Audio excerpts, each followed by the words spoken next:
Orang Tino tak sibuk pula. Kita sekarang berada dekat Pak Mat Dia Western. untuk apa kepak-kepak ni? Kita bersama di Pak Mat Western. Kita nak try tengok lah abang ni Macam takut je. Nervous. Nervous? Mak Buk nak buat tapi dia takut. Tak apa buat. Saya nak tengok je. Okey, dia nak tengok. Abang, sehak ni bang kita nak tengok sikit abang relax bang. Oh, sedap gila bang. Ow! Abang, tak ada. Betul ke apa kepak-kepak ni? Duduk saja je. Alah, banyak tanya dah pula. Okey. Best, sorry best. Sat best. Ha ni sedap best. Arwah dulu baik orangnya. Arwah dulu baik orangnya. Tidur 6 saat tu kan? Bukan, dia macam sama tapi bukan. Oh, bukan? Bukan. Oh. Bukan pika. Hak ni tengok atas sikit bang. Sikit lagi bang. Hak ni syok bang. Sorry bang Seminggu tak mandi. Okey bang. Sikit je bang. Tapi biasalah. Bapa Buk pula takut. Oh. Seriau dia panggil. Okey, masuk jari. Sat Abang baring. Tidur. Baring. Tidur bang. Baring. Lembut lagi bang. Itulah kata.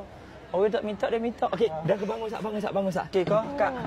Ha? Kak okey kau? Okey. Apa dia macam takut? Kita tengok muka dia macam takut. Selisih ni. Cekok pinggang. Dok ni buat ni dia tak lebih-lebih ke? Kepok-kepok tak lebih. Dia okey. Oh. Ni tolak ke belakang siku. Sekejap 1 2 tolak. Ow! Sikit jambulnya. Gajing. Sini blok bang. Siku tolak ke belakang. 1 2. Oh. Ow! Best ah? Okey. Okey. So kita pergi satu lagi. Ow! Oh, bunyi. Bunyi. Ha. Jangan takut. Ow! Orang lain suka. SMC? Okey ah. Tak sakit ah? Kita bersama ASMR. Oh. Okey, beres. Okey. Habis kau hot goreng ayam? Bukan. Bukan.